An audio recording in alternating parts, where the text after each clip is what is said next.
Now that we have a Kali Linux installed, let me just give you an overview of the system as a graphical user interface.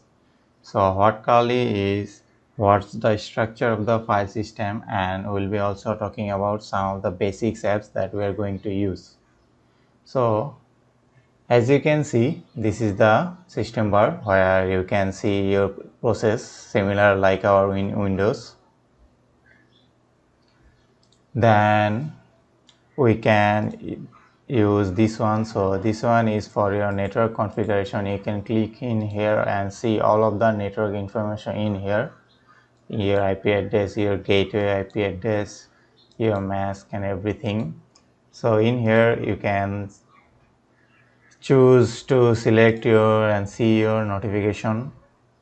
In here you can see date and time. You can lock your Kali Linux machine using this button, and then you can log out, restart and shut down all your machine by pressing in here. So in here, this is our application menu. So Kali Linux has over 600 nearly, and most I would say that pre-installed for penetration testing, and these all apps are for this penetration testing for to discover. So each program has this unique flexibility and use case. So Kali Linux does extreme job of separating these useful utilities into these categories. Like in here you have like all of those categories from information gathering, vulnerability analysis, web application analysis, and like forensic, post exploitation, and all of those. Into all of those there have lots of separated tools to use, as you can see. Then these are the settings, and then in here you can see all of those application. And in here we have as you can see, you have recently used application similar like in our Windows bar. So all of those can be found in here. So this here to restore the minimize window. So if you just click here, it will just minimize all of those. And then here, this is our document or like my folder tool. So in here you can access desktop, document, download, music, pictures, videos. Even you can create folder, open terminal, all of those in here. So this is our text reader, which is a simple text editor, and this is our built-in Firefox, and this is our terminal. So you can use three types of terminal in here.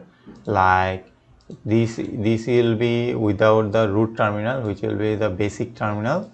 Then in here you can use your root terminal, that will mostly use this root terminal, and in here you can also use PowerShell.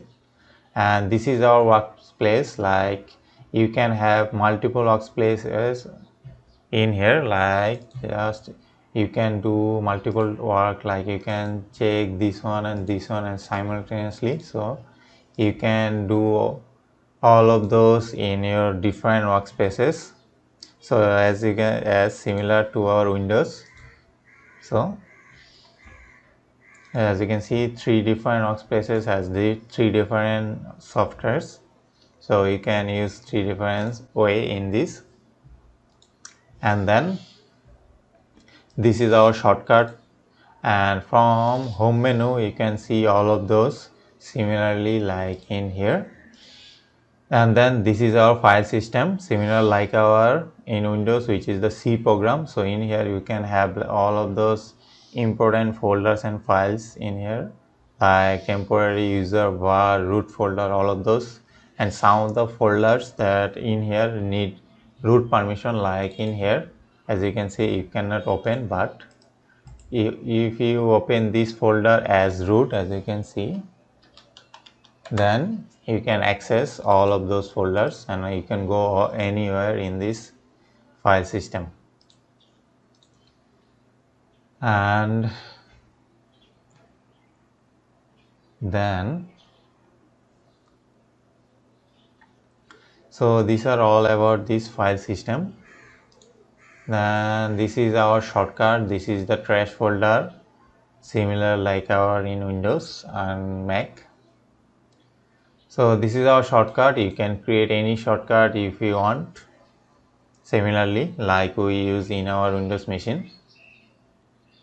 So that's all the basic. So these things you don't need to actually worry about these, because these are all of the shortcuts. As you can see, these are the beach adapter, all of those information will be shown in here. So don't need to worry about these icons. So this is all about the basic graphical user interface of Kali Linux machine.